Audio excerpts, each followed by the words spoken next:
Buenos días. Alegría.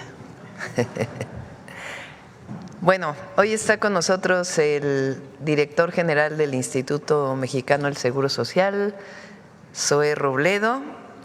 Él nos va a hablar de cuánto empleo se ha generado, cómo se ha incrementado el salario medio. Son buenas noticias del mes de noviembre. El humanismo mexicano no solamente representa fraternidad por el bien de todos, primero los pobres, sino que da resultados para toda la economía y para todas y todos los mexicanos. Entonces nos va a presentar esto Zoé y después al final la cápsula de Suave Patria. Vamos, Zoé. Gracias. Muchas gracias, con su permiso, Presidenta. Muy buenos días a todos y a todas. Comentarles, como saben, desde 1997 el IMSS reporta de forma mensual la información de los puestos de trabajo que se crearon en el mes anterior, y a partir del 2020 esta estadística pues ya es una cifra de interés nacional dentro de las que considera así el propio INEGI. Entonces vamos a ver cómo vamos, cómo nos fue en noviembre. Y bueno, la buena noticia, si nos pueden poner la primera lámina, es que al 30 de noviembre del 2024 los puestos de trabajo afiliados al IMSS son 22.643.638. Es nuevamente la cifra más alta que se tiene registrado en toda la historia. Y en la siguiente podemos ver que durante noviembre se registró una creación de empleo de 24.696 nuevos puestos de trabajo. Aquí hay un tema importante. Había cierta atención sobre lo que iba a ocurrir respecto a que por primera vez, como ustedes lo saben, hubo un cambio de gobierno, un cambio de administración que no ocurrió en diciembre, sino que ocurrió en octubre, y que eso siempre, por temas administrativos, puede generar alguna disminución. Afortunadamente, el número fue positivo y estamos seguros que va a seguir creciendo. Pero además, dentro de este mismo universo de empleo al mes de noviembre, tenemos que se han creado en 2024 619.252 empleos, es decir, tenemos una tasa de crecimiento del 2.8%. Y si lo tomamos en los últimos 12 meses, digamos de noviembre a noviembre, se han creado 232.370 puestos de trabajo, es decir, también hay un incremento, en este caso del 1%. Ahora, también hemos estado trayendo no solamente el número, sino también la calidad de estos empleos. Si nos pueden poner la siguiente, y esto tiene que ver mucho a políticas de la Cuarta Transformación. Una muy reconocida en todo el planeta, que es el incremento al salario mínimo, y cómo este incremento al salario mínimo incrementa el salario promedio, el salario base de cotización del IMSS, es decir, lo que ganan los trabajadores y las trabajadoras del IMSS. Tenemos un reporte de un salario promedio, un salario base de cotización en noviembre en 584.1 pesos diarios. Para ponerlo en contexto, en 2018, después de muchos años que no subía el salario mínimo en nuestro país, era de 352 pesos. Hoy es de 584.1 pesos. También hay que decir que en los últimos 12 meses este salario se ha incrementado en 49 pesos, es decir, un crecimiento del 9.2%. Por eso la noticia que dio la presidenta Claudia Sheinbaum esta semana del incremento del 12% al salario mínimo nos indica que el salario base de cotización va a seguir creciendo en los siguientes años. Ahora, también respecto a la calidad del empleo, si pasamos la siguiente, tenemos esta cifra. El 86.6% de los empleos son permanentes, el resto son trabajos eventuales, es decir, 19.613.000 empleos son permanentes. ¿Por qué es esto importante? Porque antes, y sobre todo antes de que hubiera la reforma en materia de outsourcing, de subcontratación y demás, era mucho más común que el porcentaje de empleos eventuales fuera mayor que el porcentaje de empleos permanentes. Por eso nos da tanto gusto que a la fecha del empleo registrado en este 2024, 97.5 sea empleo permanente. Y un dato adicional, si pasamos a la siguiente, es la participación de las mujeres en el mercado laboral. Del total de puestos de trabajo afiliados al IMSS, un total de 9.130.964 son mujeres, lo que representa un 40% del empleo total. Un dato por demás importante es que las mujeres representan el 95% del empleo que se ha creado en los últimos 12 meses. De lo que se ha creado de noviembre a noviembre, 95% han sido mujeres, es decir, hay un incremento de la participación de las mujeres y estamos seguros que en el tiempo de las mujeres este dato va a seguir creciendo. Finalmente, dos datos adicionales que queríamos traer el día de hoy es el de trabajadoras y trabajadores independientes. Como saben, en el marco de toda una estrategia para abrir las puertas de la seguridad social a trabajadoras y trabajadores que históricamente se habían quedado fuera de la seguridad social, como las trabajadoras y los trabajadores del hogar, pero también los trabajadores por cuenta propia. Hoy tenemos que con este nuevo esquema de aseguramiento, con lo que se accede a las 5 ramas de los seguros, enfermedades y maternidad, riesgos de trabajo, invalidez y vida, retiros, cesantía en edad avanzada, la pensión y las guarderías, tenemos que al 30 de noviembre hay ya 271,000 personas afiliadas bajo esta modalidad. Esto es de lo más importante porque en los mecanismos de aseguramiento previo que se tenían para trabajadores por cuenta propia, solo se había llegado a registros de 25,000 en el máximo histórico, hoy son 271,000.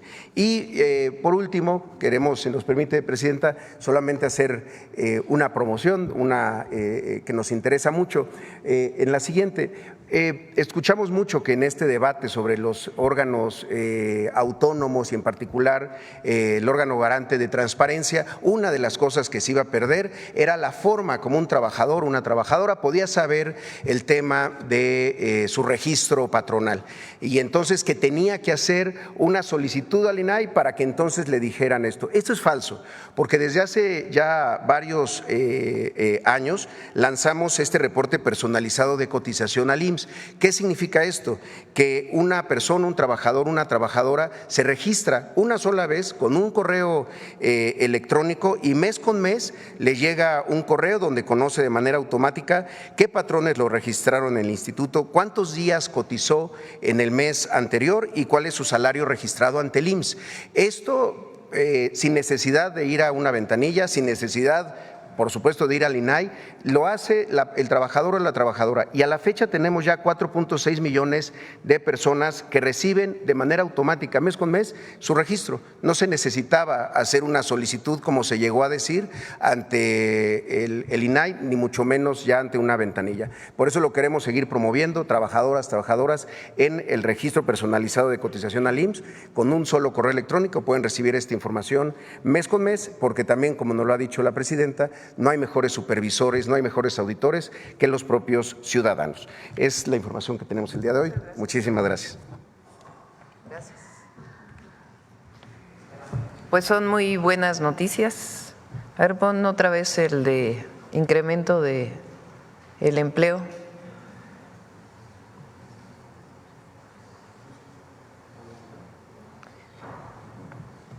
Cifra récord de empleo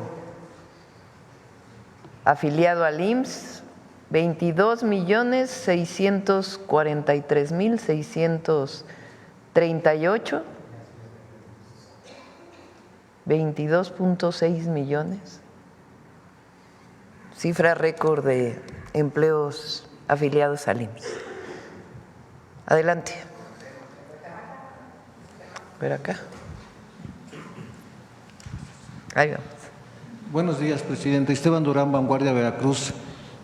Presidenta, y ahorita ya que haya un nuevo gobierno con la primera mujer ahí en Veracruz, ¿Cuál será la capacidad para que ya empiecen a trabajar las farmacias bienestar en ese estado donde pues se requiere mucho? Yo entiendo que con el anterior gobernador hubo algunos acuerdos, pero a corto plazo, ¿cuál será la capacidad del IMSS o del ISSSTE o de otra institución de salud para que haya farmacias suficientes? De esa manera se les puede dotar de pues de medicamentos a quien lo requiere. Igualmente, ¿cuáles serán los ajustes de las pensiones si ya se están aplicando a los rezagados? Y bueno, igual también, ¿qué control se está llevando sobre los empresarios para que el IMSS verifique que efectivamente estos están pagando las cuotas para que los empleados a final de cuentas tengan ya su dinero que tanto han trabajado durante años? Porque resulta que en algunos lugares le dicen que sí, se están pagando sus cuotas, que no hay ningún problema, pero cuando llegan al IMSS y estos ya están reclamando su dinero, pues resulta que no. Entonces, ¿qué control se está llevando sobre esto? Gracias. Pues. ¿Quieres contestar la última y luego hablamos de las farmacias? Muchas gracias. Y sí, es justamente lo que comentábamos.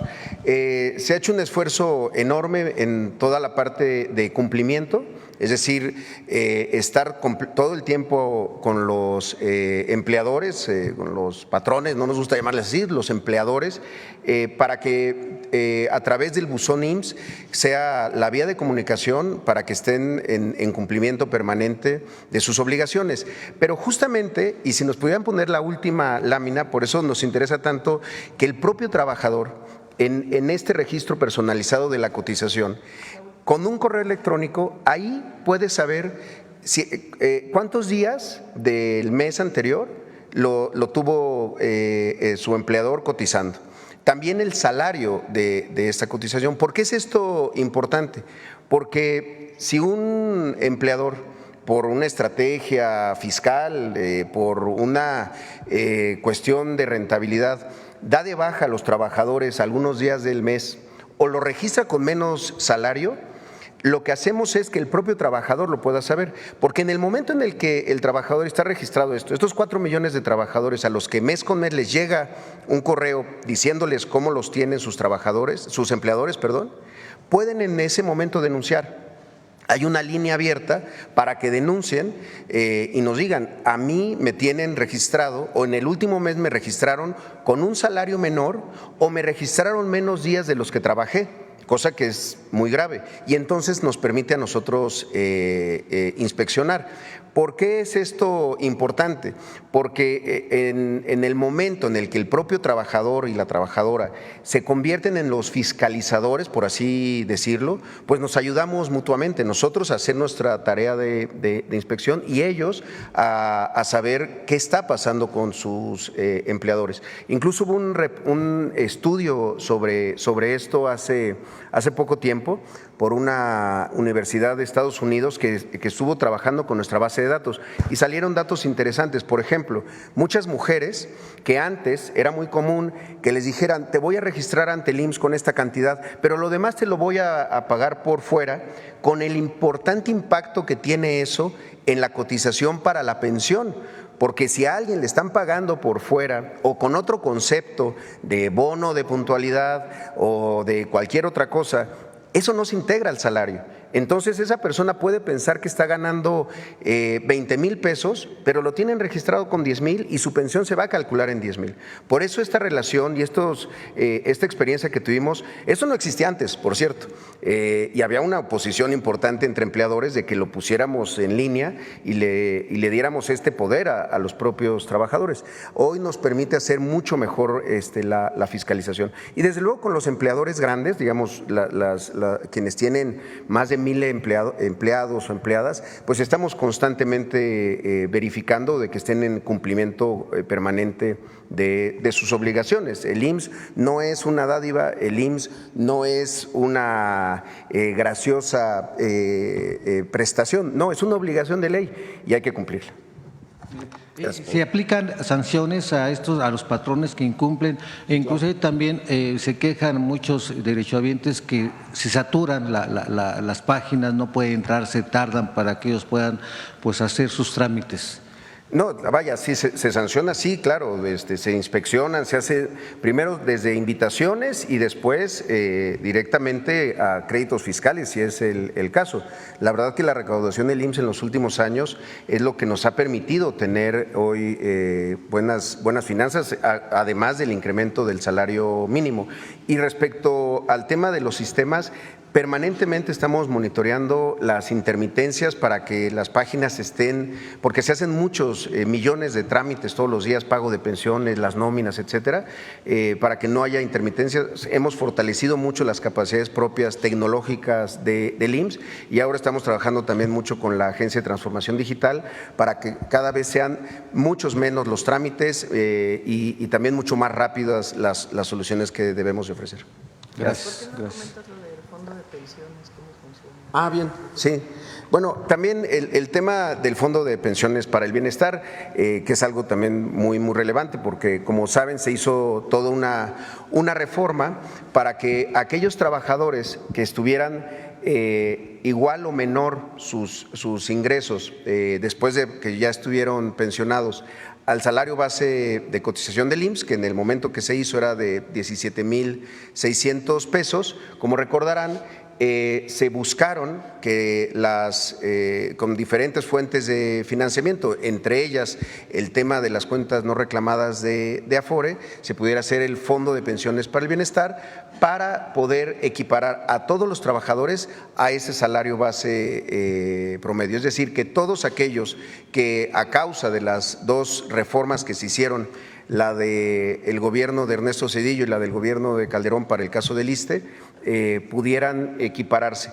Ya se había hecho un esfuerzo muy grande para que la pensión, el monto de la pensión subiera con la reforma del 2020, pero aún así estábamos teniendo lo que se llama tasas de sustitución, que es qué porcentaje de tu último salario estás recibiendo como pensión, de cerca del 60%. Ahí fue cuando se determinó que para estos trabajadores que estuvieran en estos niveles salariales se hiciera este complemento, este copete le llaman a algunos, pero digamos es un complemento que ya al día de hoy está funcionando muy bien. Hay cerca de 70,000 trabajadoras y trabajadores que ya están recibiendo el fondo, el complemento con el Fondo de Pensiones para el Bienestar. Hoy este número parece que todavía es bajo, pero si lo vemos proyectado hacia adelante, en el 2035 aproximadamente van a ser 2 millones de trabajadoras y trabajadores que ya estarán pensionados en el nuevo esquema de cuentas individuales. Entonces, ahí es en donde ese complemento va a ser clave para que realmente estemos alcanzando el derecho a la pensión, el derecho a una vejez digna, tranquila y desde luego saludable. Y además hay una cuestión adicional. Adicionalmente al Fondo de Pensiones está la pensión universal para adultos mayores, que alcanza también a quienes están pensionados en el IMSS o en el ISSSTE. Entonces es un complemento que estamos seguros que a los adultos mayores pues les dará esa tranquilidad y esa justicia en sus últimos años de vida, después pues de mucho trabajo y muchas aportaciones que le han hecho a la nación. Gracias. Gracias. Presidenta, gracias. En otro tema, empresarios del sector turístico y restaurantero en Sinaloa han manifestado que ha habido miles de millones de pérdidas por la situación de violencia que está ocurriendo allá. ¿Habrá algún apoyo para estos empresarios, los micro, que tienen que aguantar una nómina de hasta 10 o 20 empleados? Muchos de ellos ya están cerrando sus cortinas, ha habido ya desempleo en ese sentido. ¿Qué se va a hacer? ¿Va a haber algún apoyo tanto para los empresarios, los micro, para quienes también se están quedando en el desempleo? El mejor apoyo que podemos dar es el que estamos haciendo ahora, que es que el secretario de Seguridad y Protección Ciudadana está en Sinaloa para fortalecer la estrategia de seguridad. Ese es el mejor apoyo que se puede dar. Está coordinando las tareas de todas las fuerzas federales y estatales, una coordinación, y va a dar resultados. Él se va a reunir con empresarios, con De hecho, ya está dando resultados en términos de detenciones para bajar los homicidios y otros índices de otros delitos que también se han incrementado, pues tiene que consolidarse la estrategia y va a funcionar, y ese es el mejor apoyo que podemos dar. Sobre todo en estas fechas que hay una alta demanda. Sí, vamos a… Hay mucha gente que va a Mazatlán y a otros lugares de Sinaloa durante el periodo vacacional y vamos a trabajar para garantizar la seguridad. ¿Y en qué periodo estima usted que ya podría normalizarse? Se va a ir notando.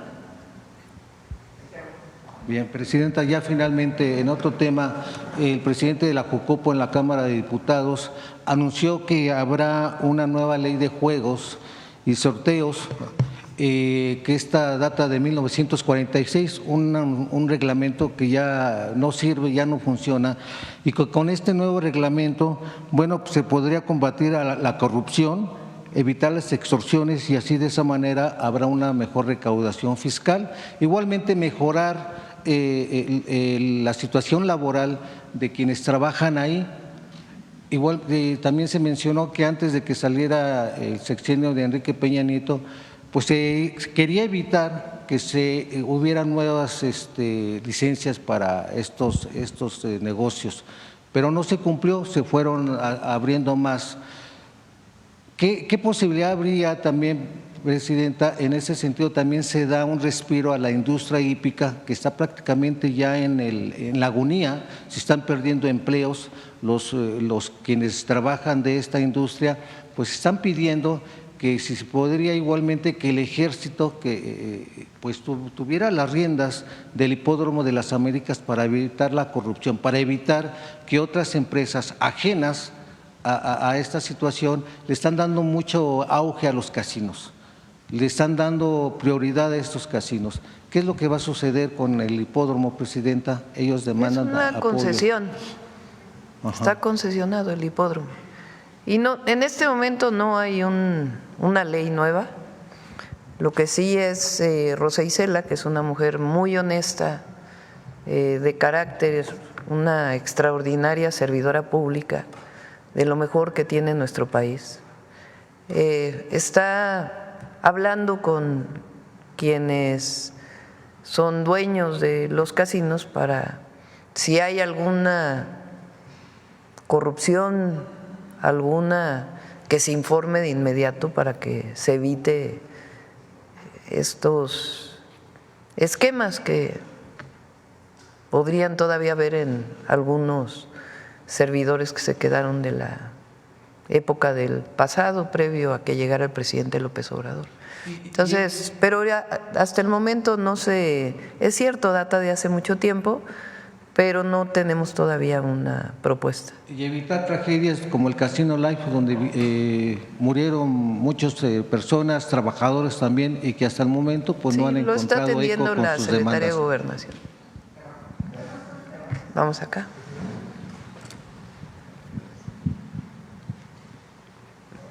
Bueno, ¿qué tal? Muy buenos días a todos y a todas. Juan Hernández de Diario Basta, Tabasco Hoy, Campeche Hoy y Quintana Roo Hoy de Grupo Cantón. Me voy a sentar por la cuestión de las cámaras. Muchas gracias, Presidenta. Precisamente del tema, quisiera preguntarle sobre esta transformación, porque es la palabra adecuada, de lo que se ha venido dando de los salarios y en este caso de la creación de empleos en México. Porque por un lado hay que recordar que tenemos ahí a dos expresidentes que han estado haciendo críticas precisamente al modelo humanista que se empezó a implementar desde la llegada en este caso del presidente Andrés Manuel López Obrador. ¿Y a qué me refiero con esto? Me refiero a Ernesto Zedillo y a Felipe Calderón, el mal llamado presidente del empleo, o que se autodenominó el presidente del empleo. Ver, por ejemplo, cómo se ha dado esta tendencia en mejorar, primero la creación de empleos y empleos de calidad, pero sobre todo lo que es la evolución de los salarios, porque dentro de nuestro trabajo como periodistas, pues nos toca recibir las opiniones, pues ya sea de especialistas o en este caso de los legisladores. y políticos que de alguna manera siempre están buscando denostar este trabajo que se ha venido haciendo en los últimos años, pero que en realidad o una de dos, o se les olvida lo que realmente eran estos empleos mal pagados o incluso prácticas nocivas, como en este caso es el outsourcing, que es neoliberal, y también de alguna manera pues hacerle ver al pueblo de México pues cómo se ha venido transformando precisamente empleos, lo que es salarios y también en este caso pensiones que pues tal parece que se les ha olvidado. Esa sería mi primera pregunta.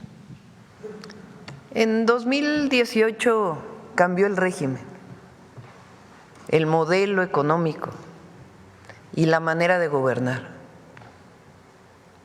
Una transformación de fondo en nuestro país que llegó con un movimiento social que venía luchando desde hace muchos años y que se fue consolidando en este movimiento que encabezó el presidente Andrés Manuel López Obrador.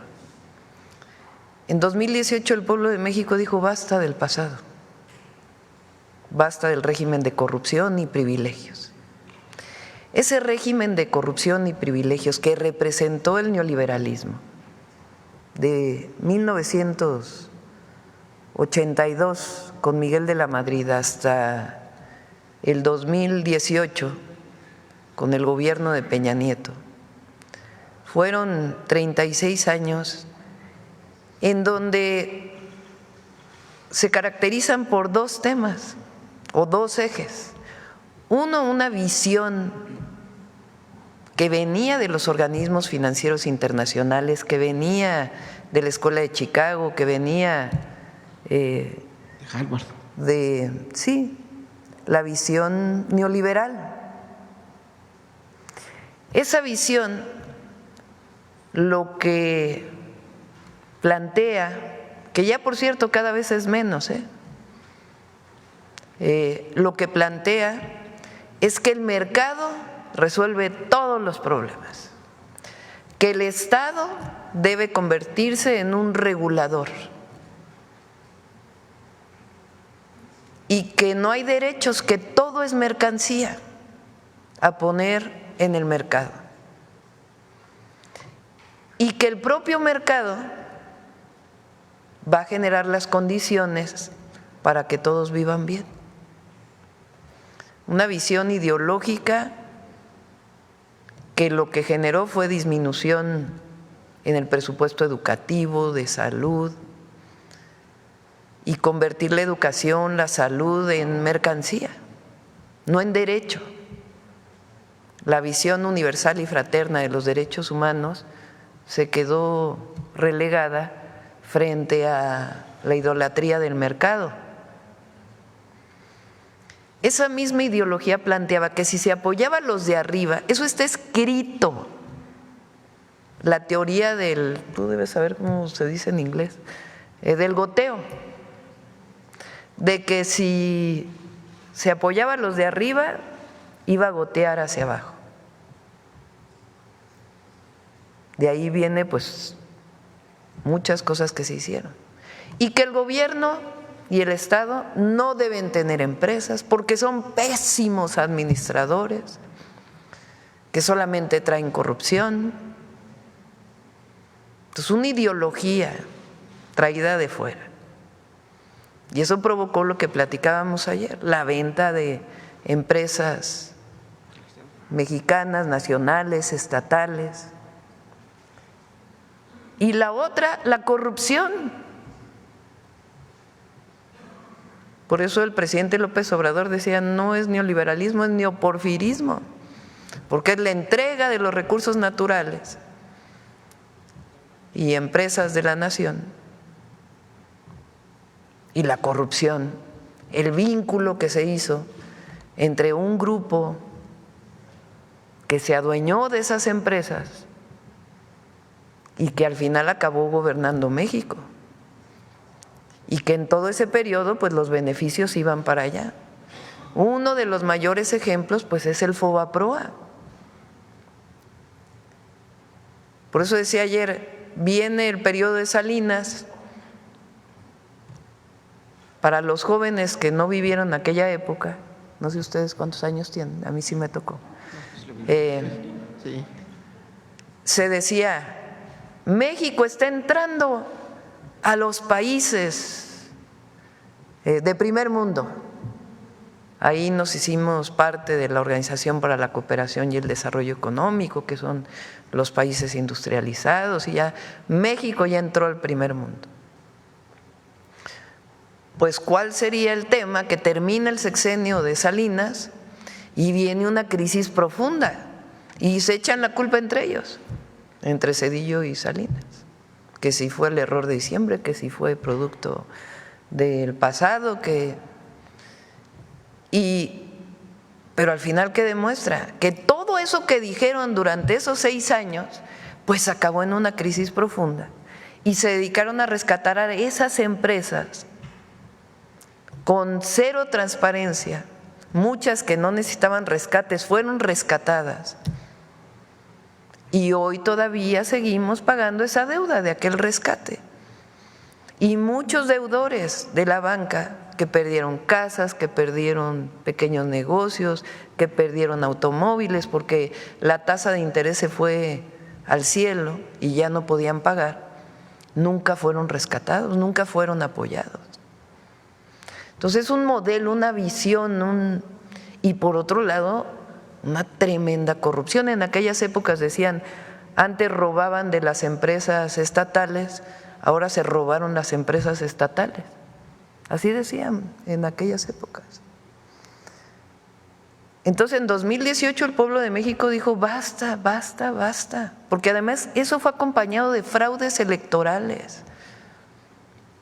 Esta idea de que el neoliberalismo trajo la democracia, el 88, fraude electoral.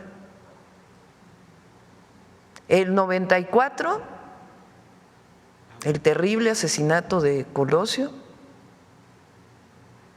gana ahí sí la presidencia Zedillo.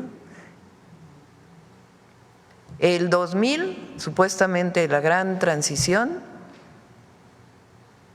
Fox, que era, la gente lo vio como un cambio después de tantos años de priismo.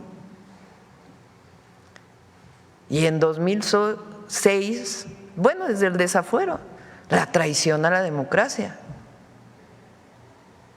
Pero además siguieron gobernando igual.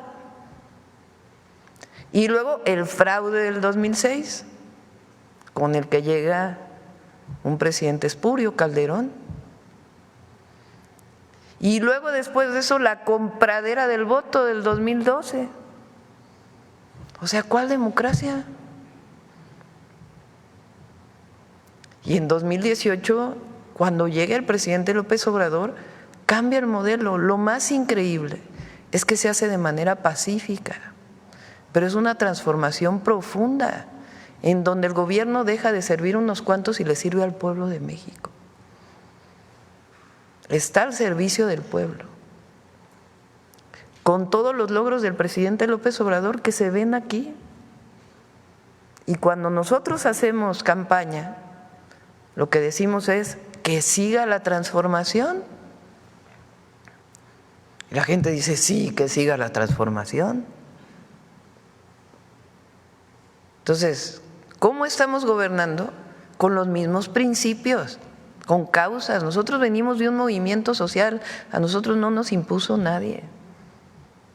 Nosotros le servimos al pueblo y estamos al servicio del pueblo y siempre lo vamos a representar con dignidad y con altura, porque el pueblo de México se merece todo. Entonces es un modelo distinto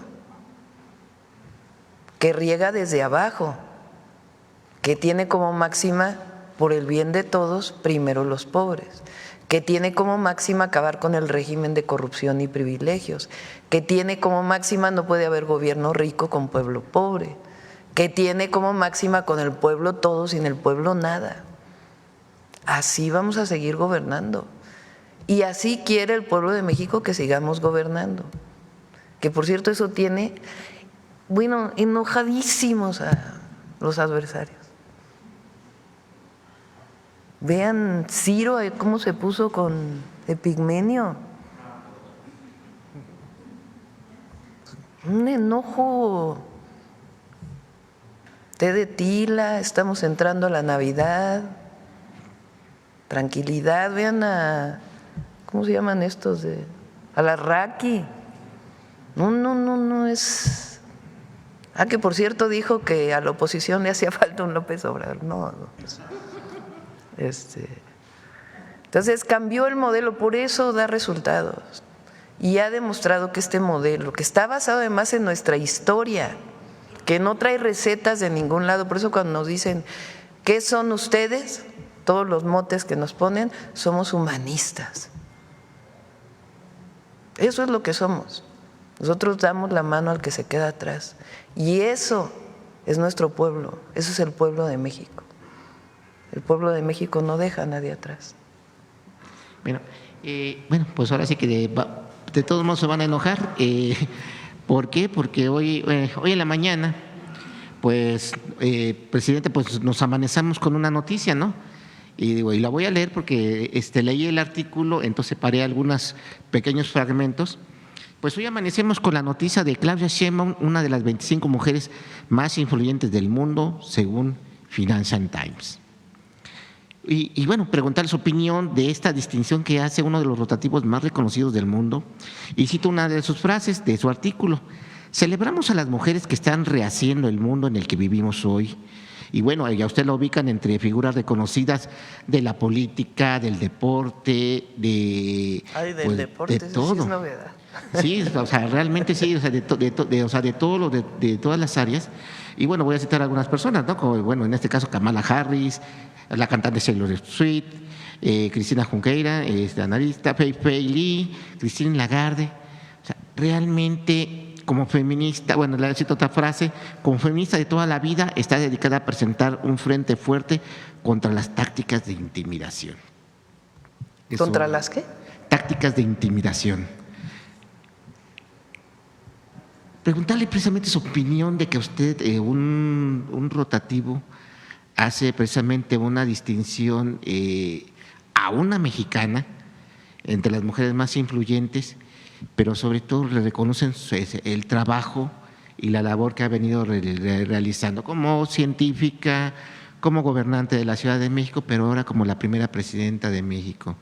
Digo, y bueno, ahí también voy a dejar en claro, aquí nadie me está pagando la pregunta, pero es un tema que, sí, o sea, si alguien saca un tema de este tipo, ya le están pagando, no voy a decir quién, pero ahí seguramente va a estar rabiando al rato, ¿no? Pero sí confunden el sacar un trabajo periodístico que lo está sacando de otro lado y que aquí le estoy preguntando precisamente esta distinción que le hacen no solamente a usted, sino al gobierno, al pueblo de México, porque fue el pueblo quien le dio le dio a usted pues la oportunidad de estar aquí al frente y estar aquí con usted, con nosotros, informándonos. El poder es humildad,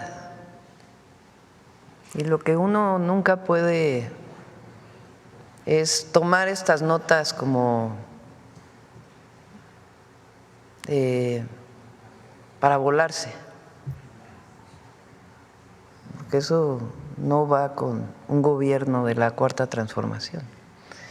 Lo que hay es un reconocimiento a lo que está pasando en México. Yo lo dije, que siga la transformación y es tiempo de mujeres. Y eso se percibe, se siente en nuestro país. Y ese es el reconocimiento que hay al momento que está viviendo México. Entonces, yo pienso que en efecto es un reconocimiento al pueblo de México.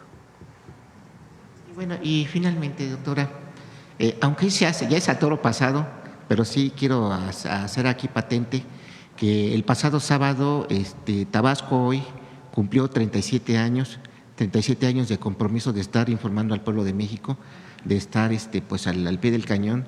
Tabasco hoy crea Diario Basta y bueno, yo estoy aquí representando a Tabasco hoy y pues sí quisiera atreverme a pedirle un mensaje a mis compañeros, porque fue gracias a ellos. Muchas felicidades a la familia Cantón y muchas felicidades al medio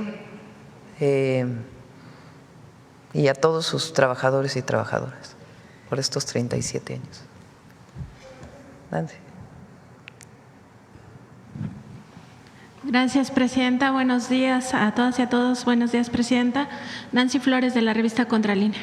Hace unos días se anunció un donativo de 900 millones de pesos a la Fundación Teletón. En este caso, el presidente de esta fundación, el empresario Emilio Azcarra-Gayán, pues tiene un problema en Estados Unidos por un presunto caso de corrupción que estaría ligado a sobornos a la FIFA. Por este tema, pues se tuvo que separar, momentáneamente para atender el asunto ante las autoridades estadounidenses del Grupo Televisa. No se separó de la Fundación Teletón. También al frente de esta fundación estuvo en su momento Fernando Landeros y estuvo presente en este anuncio. Fernando Landeros estuvo trabajando bastante tiempo con Claudio X González Guajardo en la Asociación Civil Mexicanos Primero, que es esta asociación creada por empresarios, por la oligarquía, para influir en las políticas públicas educativas, sobre todo con la intención de privatizar la educación en todos sus niveles. Le comento el asunto de Fernando Landeros porque cuando estaba en esta Asociación Civil Mexicanos Primero se asignó un sueldo de 350,000 pesos y esto va en contra de las reglas que tienen fundaciones y asociaciones civiles, que dicen que para el caso de los directivos, pues estos no deben de ganar, ni siquiera el 40% de la rentabilidad o de los ingresos de estas asociaciones, pero además que su trabajo tiene que ser forzosamente altruista. La preocupación acerca de que se les dé este donativo de dinero público no solo tiene que ver con estos personajes que están al frente de la Fundación Teletón, que sí tiene también esta labor con los niños con estas capacidades diferentes, sino sobre todo porque en el caso de los informes que ha presentado al SAT a mediados de este año, se refieren a algunas situaciones que son muy importantes que se revisen. Por ejemplo, en estos informes financieros que revisó la revista Contralínea, se indica que la Fundación Teletón especuló con 1,700 millones de pesos en 2023 en inversiones en instrumentos financieros, también en fondos de inversión dolarizados y en fondos de renta fija, 1,700 millones de pesos en 2023. Además, se mantiene un guardadito de 1,900 millones de pesos que no aplicó en ninguno de sus programas. Y también que el SAT le devolvió 250 millones de pesos en impuestos, entre otras situaciones. Entonces, preguntarle, presidenta, si se va a hacer una labor de auditoría, de seguimiento a este recurso. Finalmente son 900 millones de pesos que pudieran destinarse a otro objetivo. Sabemos que también hay que atender a los niños con discapacidad, pero sí genera pues cierta incertidumbre el hecho de que tenga todos estos antecedentes la Fundación. El esquema en que se da este apoyo, que viene desde el presidente López Obrador, es un esquema en donde se les da a las familias de manera directa por la Secretaría de Bienestar. Podemos pedirle en algún momento, cuando venga Ariadna, que pueda explicar cómo es el proceso. No es un donativo a ninguno de los miembros de la fundación, que en todo caso pues tienen que explicar lo que tú planteas, sino directo a las familias. Y es algo que viene ya desde antes. Fundación Teletón, más allá de esto que en todo caso tendrá que explicarlo quiénes son sus miembros, sí cumple una función de beneficio social, de altruismo. No existe otra fundación, otra área que tenga estos niveles de atención para las personas con discapacidad, que permita que haya una rehabilitación integral. Entonces, por eso se apoya a las familias para que puedan tener este acceso a la rehabilitación y la parte altruista de Fundación Teletón. Y en todo caso lo que planteas, pues es importante que en todo caso ellos lo aclaren. Y sobre todo porque las fundaciones tienen pues digamos este régimen fiscal especial. El hecho de que se le devolvieran 258 millones de pesos de impuestos es por este régimen especial de que no pagan impuestos, pero también porque todas las donaciones que les hacen personas físicas o morales, e incluso extranjeras, pues son para beneficiar a las, digamos que al pueblo, ¿no? Y por eso mismo, pues esas empresas o esas personas que dan los donativos dejan de pagar impuestos, es decir, ese dinero ya no ingresa a la hacienda pública. No todo, una parte, que es como funcionan estas fundaciones. Entonces, en todo caso, ellos que aclaren esta nota que planteas, pero sí es importante reconocer la parte altruista de esta fundación y el apoyo que se da a las familias para que tengan acceso a la rehabilitación.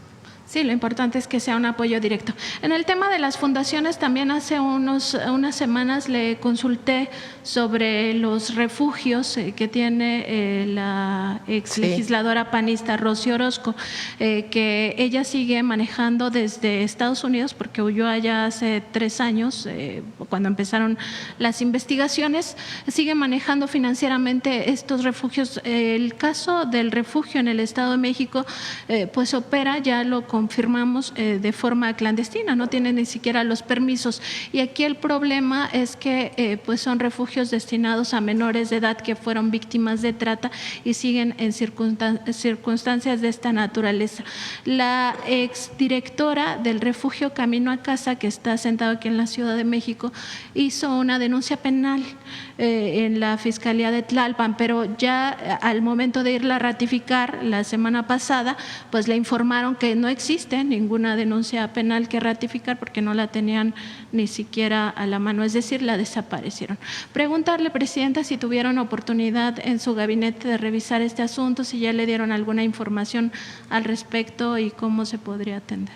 Sí, lo tomamos desde entonces. Le pedí a la secretaria Rosa Isela que pudiera revisar con la Fiscalía y con las fiscalías para ver en qué van estas investigaciones, y sí lo tenemos en el Gabinete de Seguridad y cuando tengamos algo más lo informamos. Y finalmente, Presidenta, preguntarle si van a hacer un llamado usted a los legisladores para que estas iniciativas de reforma que tienen que ver con la prohibición del fracking, la prohibición de la minería a cielo abierto y la prohibición del maíz transgénico para consumo humano se hagan, digamos, pronto.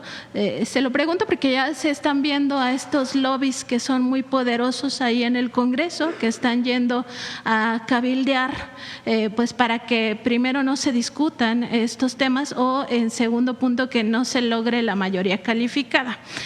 Nosotros sabemos que, por ejemplo, el Grupo México o la Camimex, que representa a estas mineras canadienses, las refresqueras, ya están ahí presionando pues por sus propios intereses, que no quieren que se avance en este punto, que sería muy importante para el pueblo de México. Entonces, preguntarle si haría un llamado o se dejaría para después del periodo vacacional o cómo se trabajaría en estos temas. Muchas gracias. Sobre las 2 reformas constitucionales, en el primer caso, la Comisión de Puntos Legislativos, ¿se llama? ¿O puntos constitucionales, del periodo anterior, le agregó una redacción relacionada con importación de maíz amarillo, en donde puso que solamente se podría importar maíz quebrado, creo que se llama. Y eso tiene efectos muy importantes en la economía de nuestro país. Entonces está trabajando con ellos para recuperar la parte fundamental de la reforma, que es que no se siembre en México maíz transgénico. Entonces, por eso es que esta en particular no ha pasado. En el caso de la minería a cielo abierto, también es importante revisarla. ¿Por qué? Por ejemplo, las minas de arena que fabrican cemento, pues son minas a cielo abierto. El litio, que nos importa mucho producirlo, pues es minería a cielo abierto. Entonces necesitamos revisar la particularidad de cómo quedó la reforma constitucional. No va a haber fracking y eso sí se va a quedar, pero las otras necesitamos revisar, porque en una le cambiaron y en la otra, si se queda así como está, pues entonces, por ejemplo, la producción de sal de la salina que nacionalizó el presidente López Obrador no se podría explotar porque se puede considerar mina a cielo abierto. Entonces se está revisando para poder garantizar la protección al medio ambiente, evidentemente, y no es por los lobbies de los grandes empresas, sino más bien la importancia que tiene para México. Entonces por eso esas dos no han pasado y en todo caso se vería la manera de cómo mejorarlas. Aprovecho también para decir lo de los vapeadores, porque ahora se ha hablado mucho aquí en esta mañanera y vamos a pedir que el equipo del IMSS, de IMSS Bienestar, el doctor Kersenovich, informen del daño que causan los vapeadores, porque ahí sí hay mucho empresario, particularmente de cigarreras y otras empresas, que están buscando que no se apruebe, pero se va a aprobar porque es indispensable para la salud de las y los mexicanos y viene acompañado de la prohibición del fentanilo, que es muy importante. Acá. Gracias, presidenta. Alma Muñoz de La Jornada. A propósito de que habla de las minas, quisiera preguntarle si van a exigir o se va a aplicar algún protocolo especial de seguridad. Ayer hubo 3 obreros fallecieron por inhalar monóxido en una mina de Guerrero, propiedad de una empresa canadiense que en 2023 fue mayor productor de oro en México. Entonces, ¿qué es lo que piensan hacer? Ahora que estuvimos en Pasta de Conchos, las familias y los trabajadores mineros nos plantearon varios temas, unos relacionados con el apoyo a las familias y el rescate que se está haciendo de los mineros en Pasta de Conchos, y la otra es la seguridad de las y los trabajadores mineros. Le pedí a Marat, al secretario del Trabajo, que se incrementen las inspecciones y que se revise a fondo, porque lo vi hoy en la nota de La Jornada. No puede ser que aquí se apliquen unas normas por empresas canadienses y en Canadá se apliquen otras. Entonces está ya revisando el caso del secretario del Trabajo y en particular sobre esta mina, la coordinadora de Protección Civil para el apoyo que requieren las familias, pero sí es un tema que todavía está pendiente y que es indispensable que se trabaje. Hay veces que son las grandes mineras y otras que son pequeñas mineras, como particularmente en Coahuila, Mineras del Carbón, que son pequeñas minas, en donde tiene que garantizarse la seguridad de los mineros. Gracias. Y por otro lado, ayer el próximo presidente de Estados Unidos, Donald Trump, dijo que usted le reclamó en aquella llamada lo de los aranceles. Fue así, él comenta que usted le dijo, ¿por qué me estás haciendo esto? ¿Fue así o cómo ocurrió ese reclamo? El presidente Donald Trump tiene una manera de comunicar. Fue como cuando tuvimos la llamada y él hace una publicación donde dice que vamos a cerrar la frontera y pues nunca se habló de eso en la llamada. Tampoco lo que les planteé aquí fue así la llamada. Dije que hay una estrategia de México para atender la migración que evita que lleguen las caravanas a la frontera norte, con una visión humanitaria y de atención a los migrantes. Hablamos del tema del fentanilo y en qué se puede colaborar con respecto a nuestras soberanías en temas de investigación, inteligencia. Le planteé la campaña, que él hizo una publicación reciente de que va a impulsar una campaña. Esencialmente fue la llamada sobre esos temas. Nunca vamos a… México es un gran país y la presidenta de México tiene que mantener la coordinación sin subordinación. Entonces, no voy a entrar tampoco a un debate, él tiene su manera de comunicar esta forma, pero pueden tener la certeza las y los mexicanos que nunca vamos a agachar la cabeza ni a ser indignos en una conversación. Entonces, tampoco se trata de entrar ahora en una… Hay que evitar también caer en cualquier provocación, es importante. Entonces, pero tengan la certeza de que siempre vamos a representar a México de manera digna. Y por otro lado, hoy también se publica que la cifra de multimillonarios mexicanos… Como se lo merecen las y los mexicanos en México y en Estados Unidos. Sí, gracias. Por otro lado, hoy se publica que subió la cifra de multimillonarios mexicanos de 14 a 22. Eso significa que también lo que usted hablaba hace rato, que no nada más es para los pobres, sino que también todo el mundo está bien con la cuarta transformación, pareciera. Usted tiene ayer hablaron también, a propósito de la reunión que tuvo con el Consejo en la comida, esa certeza de inversión, ¿qué tanto va a poder incluso beneficiar a los millonarios o cómo los ha beneficiado aquí en México? Por el bien de todos, primero los pobres es eso. Por el bien de todos y de todas, primero los que menos tienen. Y el gobierno tiene la obligación, un gobierno de la cuarta transformación, porque tenemos la obligación moral, ética y por convicción de atender primero al que menos tiene, al humilde, al que humillaron durante tanto tiempo. Nosotros tenemos esa obligación y así vamos a seguir trabajando.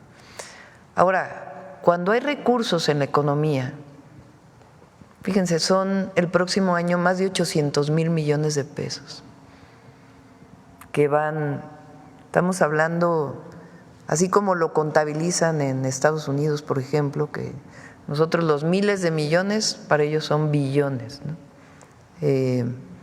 800,000 millones de pesos son 40 en dólares, son 40,000.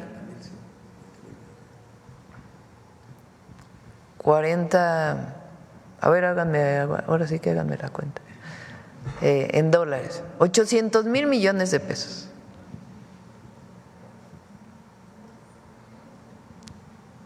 Casi 1 billón de pesos en programas de bienestar, sin contar lo que se invierte en educación, lo que se invierte en salud, en los grandes derechos sociales, lo que vamos a invertir a través del Infonavit. ¿A dónde va ese recurso? ¿A dónde van la pensión del bienestar de más de 12 millones de mexicanos y mexicanas adultas y adultos mayores? Pues va al mercado, a fortalecer la economía interna. Entonces, eso fortalece la economía de México, por eso es otra visión completamente distinta. Ayer en la reunión, no voy a decir quién, pero dijeron, no cambie por el bien de todos, primero los pobres. Que les va bien a ellos. Porque le va bien a México. Y ya hay más, le han hecho anuncios, o por lo menos ayer recibió en esa comida anuncios de más inversión.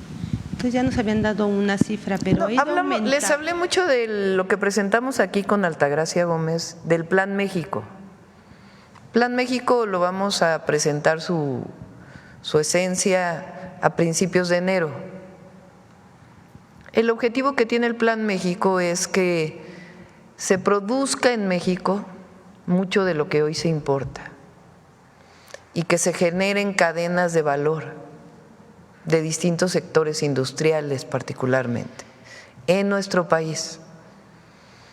En su momento el secretario Rogelio Ramírez de la O planteó que se está importando mucho de Asia y en particular de China.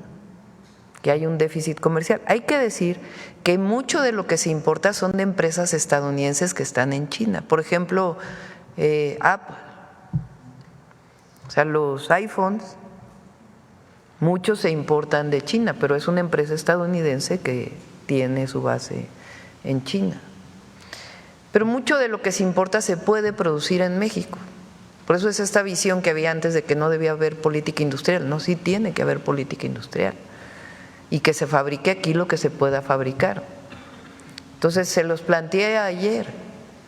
Les dije a lo que los invitamos a que se sumen a este plan y que vean sus empresas qué otra parte pueden fabricar en México y cómo se puede ayudar a la cadena para que desde la pequeña microempresa hasta las grandes empresas pues puedan tener estas cadenas productivas que se produzcan aquí, en donde pues en estos polos de bienestar que ya existen en el sureste, que ayer los presentamos, y otros polos de bienestar que vamos a desarrollar a lo largo y ancho del país, a partir también de la infraestructura.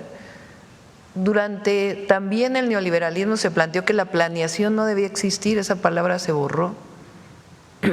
Y nosotros estamos recuperando con la cuarta transformación esa capacidad de planeación del Estado mexicano, que es fundamental, porque los planes de desarrollo antes se publicaban pero no se cumplían o no servían para nada.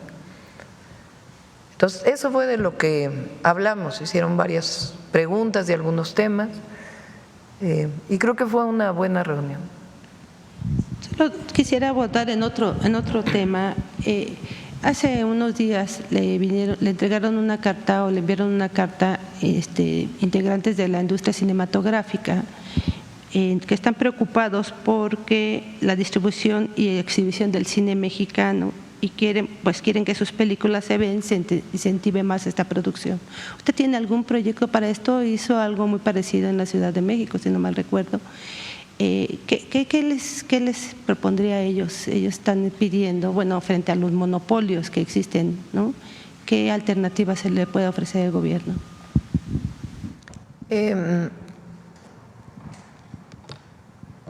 Son varios temas. Quizás sería bueno que viniera la Secretaría de Cultura.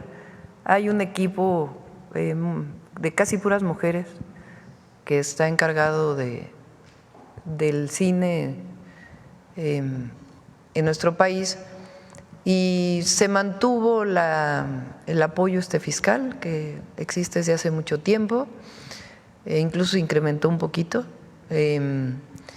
Y hay también un programa para impulsar el cine nacional, no como era antes, porque hubo un cambio también de la visión cultural.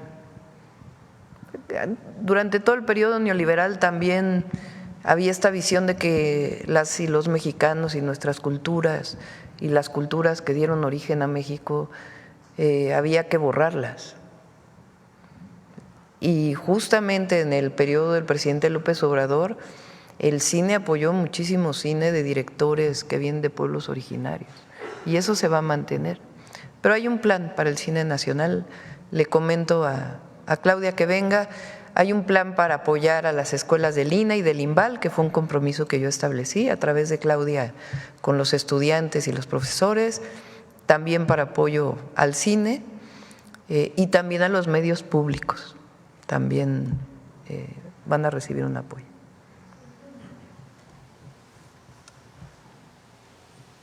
$800,000 millones de pesos, son 40,000 millones de dólares.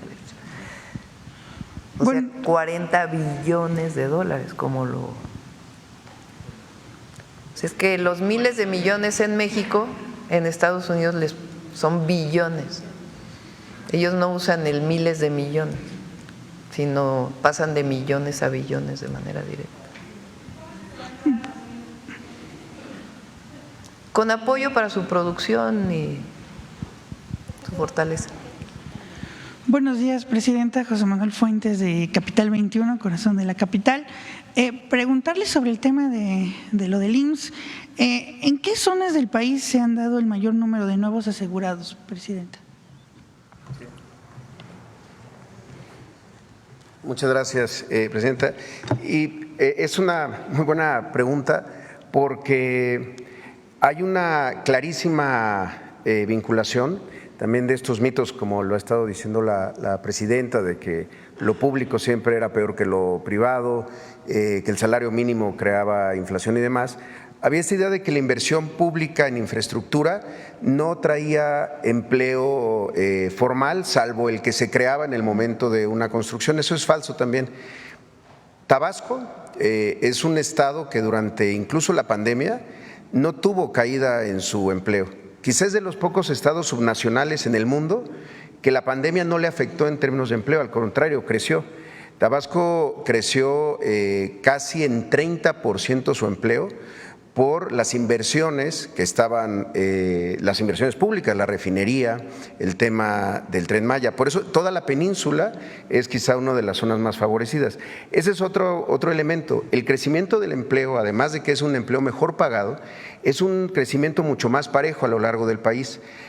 Antes, donde se veía el crecimiento del empleo era generalmente en el norte del país, cuando fue el boom de las maquiladoras, un empleo precario, no solo mal pagado, precario, con condiciones de riesgo de trabajo en una maquiladora. Cuando inició este modelo, pues sí, se veía muy bien que se crearan muchos empleos en la frontera, pero eran empleos mal pagados. Ahora la distribución es mucho mejor. Otro estado con un crecimiento destacado, Nayarit, que ha tenido tanto por el tema de turismo, pero también por inversiones públicas que se han hecho en ese estado. Se calcula que por cada 10 empleos vinculados a un proyecto de infraestructura público, ya sea un puerto, un aeropuerto, los trenes, las carreteras, incluso los hospitales, se crean 4 empleos en la economía formal.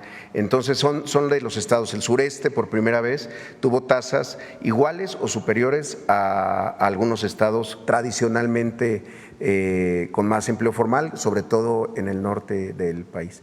Presidente, y solo quisiera hacer una aclaración, porque hace rato dije que de 70,000 trabajadores que ya han recibido el complemento, tuve un error. El 70% de quienes han pedido una pensión por viudez y que se les ha resuelto, que son cerca de 2,500 personas, 70% han sido beneficiarias del Fondo de Pensiones para el Bienestar. Por eso decía, es un número hoy pequeñito, pero que va a crecer mucho. Pero 70%, no 70,000, perdón.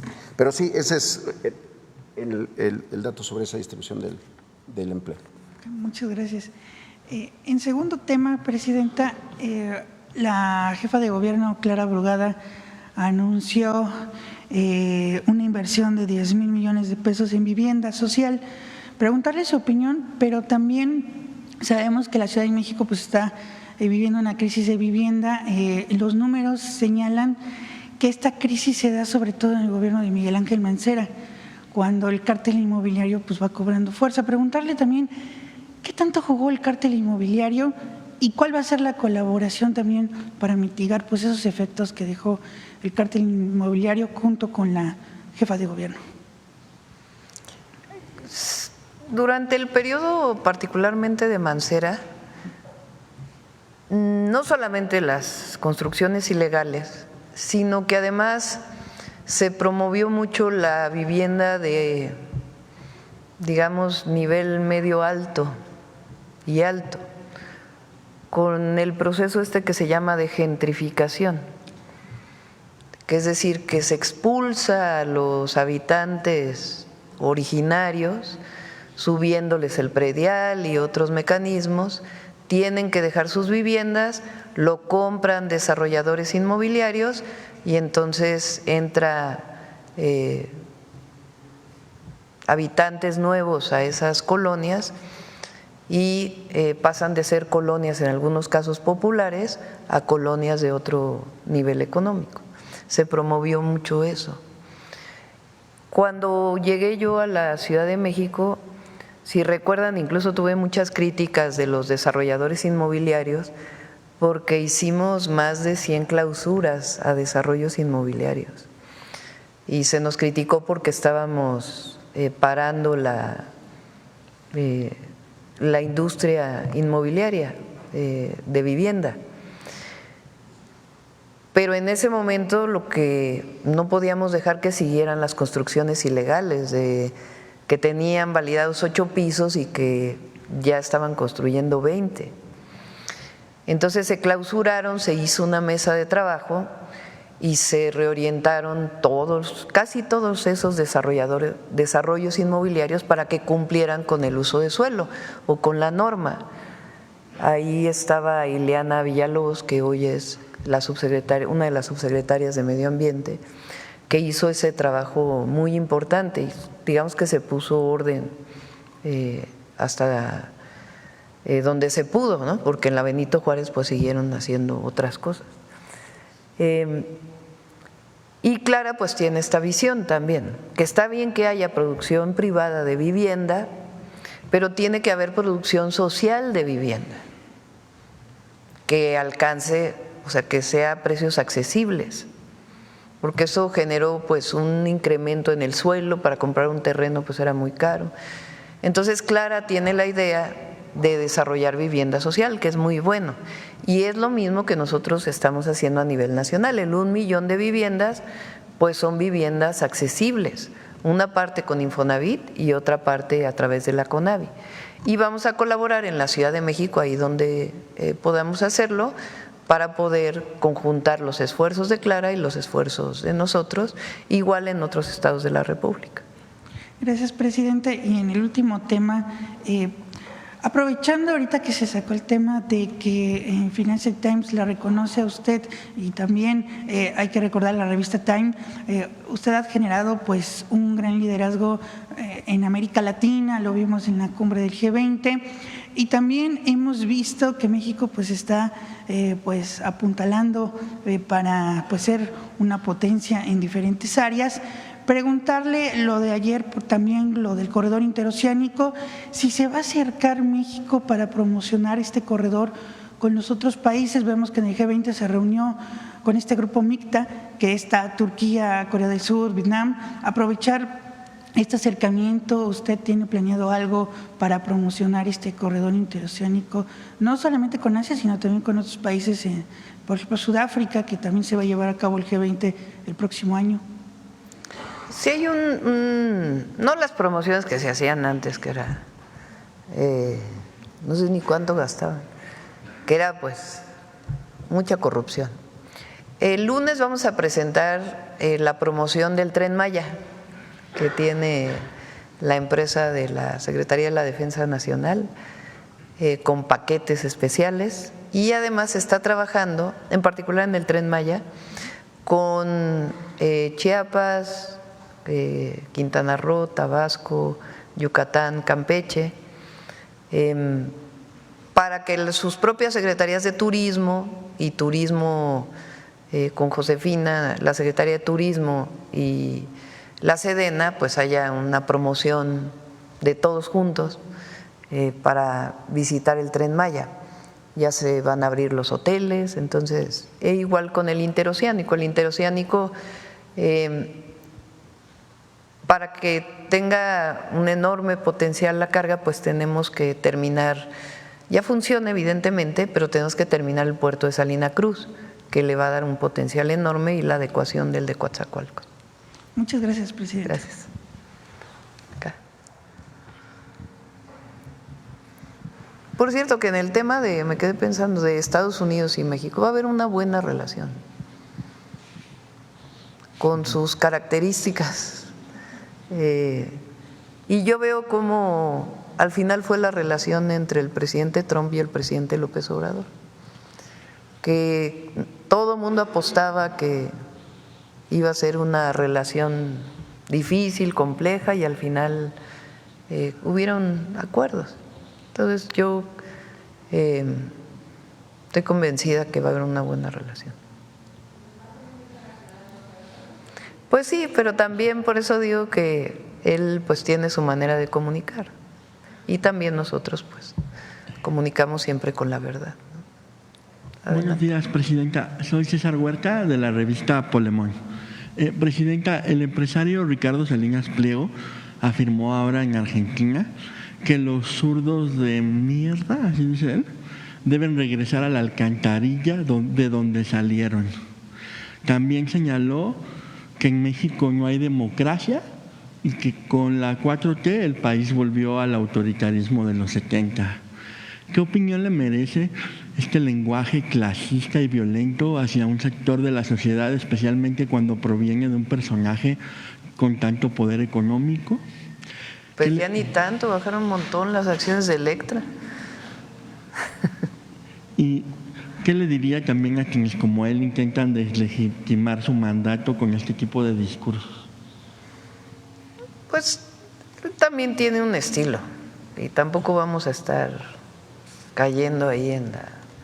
Él está buscando pues cobertura, yo creo, en algunos lugares, porque va a tener que pagar los impuestos que debe.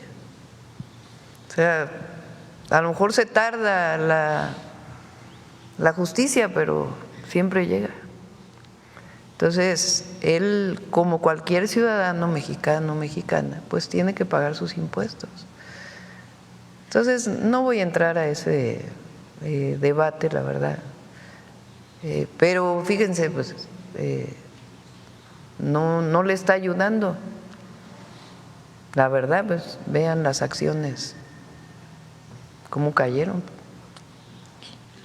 Y Presidenta, en Polemón hace unos días publicamos una serie de videos que fueron tomados por nuestro fotógrafo Rodrigo González Añaz el día en que usted denunció el fraude electoral de 2006 en la UNAM, en la Facultad de Filosofía y Letras, junto al periodista Jaime Avilés, quien fue director fundador de nuestra revista. ¿Cómo otra vez? Hace unos días publicamos unos videos, una nota donde recordamos, pues nos encontramos ahora sí que en el archivo, en el YouTube, que el día que usted fue a la UNAM y que en pleno 2006, después del fraude electoral, lo denunció en la Facultad de Filosofía y Letras, y pues lo hizo, nosotros nos lo encontramos porque pues estábamos buscando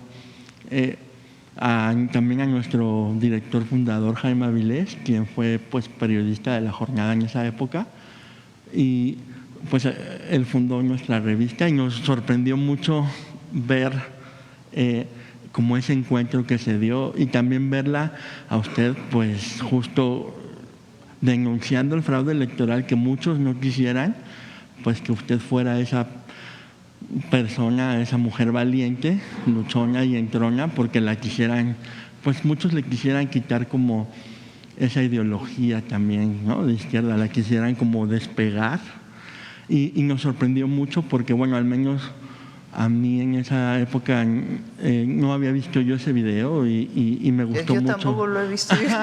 Está súper bueno.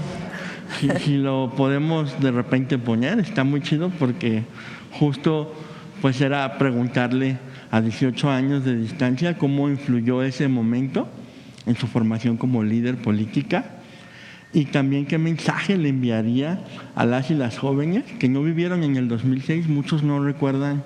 A mí, bueno, yo ya me siento un poco viejo, pero no me tocó vivirlo como en las calles. En Guadalajara era otro contexto, pero no les tocó esas grandes marchas que llegaban hasta el Ángel de la Independencia, luchando contra el fraude, pidiendo el voto por voto, que jamás se hizo.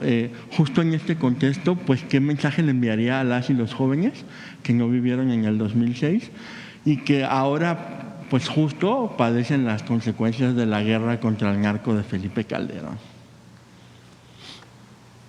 Primero, un reconocimiento a Jaime Avilés.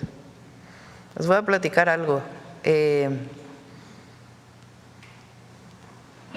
Como saben, fui secretaria de Medio Ambiente cuando el entonces presidente López Obrador fue jefe de gobierno de la ciudad.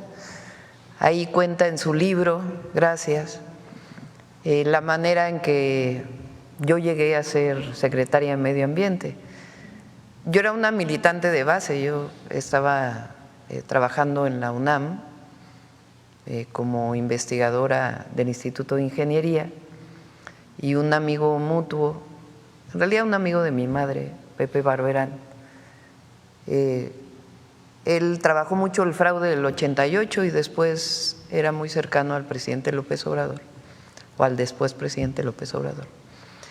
Y entonces él le preguntó a Pepe Barberán, que ya falleció, también nuestro cariño, que si conocía a una mujer joven, era joven entonces, que pudiera ser secretaria de Medio Ambiente. Entonces había un grupo que había formado Mario Molina, que se hizo como muy conocido, que éramos como 200 investigadores, investigadoras de México, de distintos lugares, que estábamos analizando la contaminación atmosférica de la zona metropolitana del Valle de México. Y le dijo, pues de preferencia, porque el doctor Mario Molina le había hablado con él de ese grupo, pues que pertenezca a ese grupo y que sea cercana pues políticamente, ¿no? Y entonces Pepe le dijo, sí, conozco a una. Y así fue como llegué al gobierno. Nos vimos en el Sanborns de San Ángel. Primero me buscó Pepe y le dije, pues déjame platicarlo con la familia. Finalmente decidí que sí. Y entonces me llamó por teléfono y nos vimos en el Sanborns de San Ángel. Ahí acostumbraba a veces estar. Y creo que fue una conversación de 5 minutos. Me dijo, pues quiero que seas la secretaria de Medio Ambiente. ¿Tú sabes bajar la contaminación de la ciudad? Pues creo que sí. Y así fue que llegué. Y después pues participamos en el gobierno. Fue un gobierno que nos unió mucho a todos los que participamos en ese momento, porque vivimos videoescándalos, desafuero, un paraje San Juan, una ofensiva muy fuerte contra el entonces jefe de gobierno. Y cuando él sale a ser candidato a la presidencia, le digo, pues yo me quiero ir con usted, ¿no? Y me dice, no, te tienes que quedar a acabar el segundo piso, porque todavía no lo terminábamos, ¿no? Terminamos el segundo piso y entonces me buscó y me dijo, pues ayúdame a ser vocera de la campaña. Estoy hablando como de mayo, principios de mayo del 2006. Y entonces es que me incorporo. Cuando viene el segundo debate, donde él participa, si se acuerdan, sale lo de Hildebrando Zavala. Es decir, un contrato que había tenido Calderón siendo secretario de Energía con su cuñado desde Pemex. Y después Jaime Avilés, por eso viene a colación, hace una investigación y se ve que este personaje pues tiene contratos con el INE, o entonces el Instituto Federal Electoral. Y de ahí viene pues una investigación muy grande de esos contratos, que después se dijo que parte del fraude vino de ese contrato y en esa época pues convivimos, ya nos conocíamos de antes, pero convivimos mucho con Jaime, ¿no? Porque yo era vocera y él estaba haciendo esas investigaciones y varias veces nos reunimos. Cuando viene el fraude electoral, pues Jaime estaba ahí y hicimos un grupo de trabajo con Pepe Barberán formó muchísima gente, entre ellos a Emiliano Artiz, que falleció también ya. Todo un grupo muy grande que formó especialistas en cómputo, que hacían análisis cuando había elecciones de a ver dónde había estado el fraude electoral. Y entonces ese grupo, y también nos juntamos con Jaime, pues analizamos, ahí encontramos pues que la mayor parte del fraude había estado en la falsificación de las actas, al analizar los famosos datos del PREP. Bueno, ya me pasé contando la anécdota, así que con cariño a Jaime Avilés. Y justo el video está buenísimo. Yo creo que si se lo encuentran, está en Polemón. Está. Y por último, Presidenta, parece que también pues se ganó el corazón del actor Pedro Pascal. Hace unos días este actor chileno pues causó un auténtico furor en las redes al compartir un video pues en el que usted aparece mostrando su día a día como presidenta, y pues parece que dejó ahí su apoyo también a la 4T implícito. ¿Qué representa para usted que este actor, que es como una estrella global, con tanta influencia como él, pues no solo vea su trabajo en las redes, sino también lo comparta mostrando afinidad con usted? Y pues cree que este tipo de respaldo de figuras como Pedro Pascal puede darle también más impulso a todo lo que está haciendo usted ahora a nivel global? Yo creo que lo importante es México y el pueblo de México. En la medida en que no nos alejemos del pueblo y de nuestros principios, vamos a seguir dando resultados. Y lo que México tiene, a pesar de muchos mexicanos y mexicanas que les gusta hablar mal o que ponen o que buscan la intervención de países extranjeros en nuestro país porque no han podido organizarse ni tener una idea que pueda permear. Imagínense, votaron en contra de los programas sociales. Bueno, o sea, habla de quiénes son. Entonces, en la medida en que no nos alejemos de nuestros principios, de la 4T, del pueblo de México, y tengamos muy claro a dónde vamos y tengamos un gran equipo y estemos cerca, en esa medida México va a seguir siendo referencia mundial. Bueno, ya cerramos, ya fue mucha anécdota. Suave Patria. Con su permiso, Presidenta.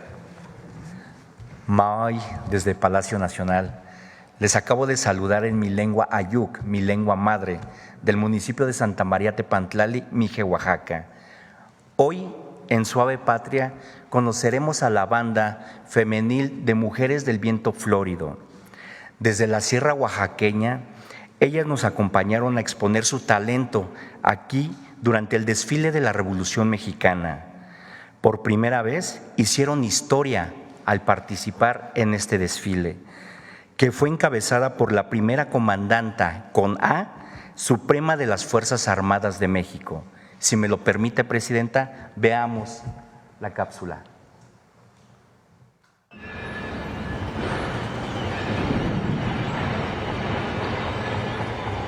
La música es bonito,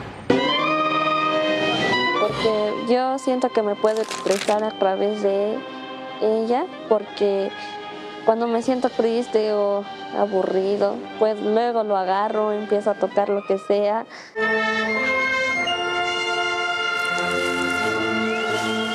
Cuando levanto la mano y empezamos a dar las primeras notas, los primeros acordes, empiezan a florecer y se empiezan a tejer un sinfín de melodías en una fiesta de 5 días que pues se vuelve florido la fiesta, se vuelve florido los sonidos, el espacio.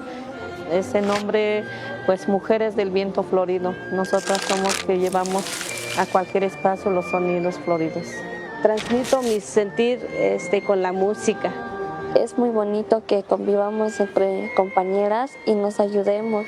Más que ya estoy aquí en la banda, pues ahora sí ya sé cómo se siente estar. Puedo pensar que a lo mejor estoy soñando o alucinando, pero no.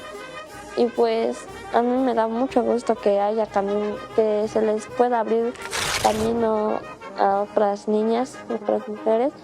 Siempre le digo a las compañeras, una sola creo que puede hacer muchas cosas bonitas, pero ya 2, 3, 4, 10, 20, 30 es mucho mejor el resultado.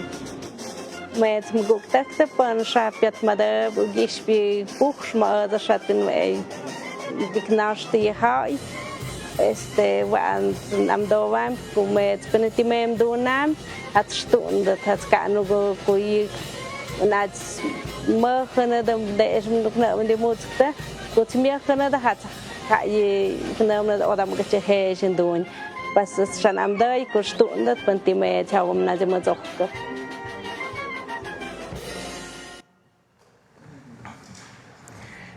Ellas reconocen que abrieron el camino para que muchas niñas sepan que pueden hacer cualquier cosa, desde cargar instrumentos pesados musicales hasta florecer en el viento con hermosas sinfonías.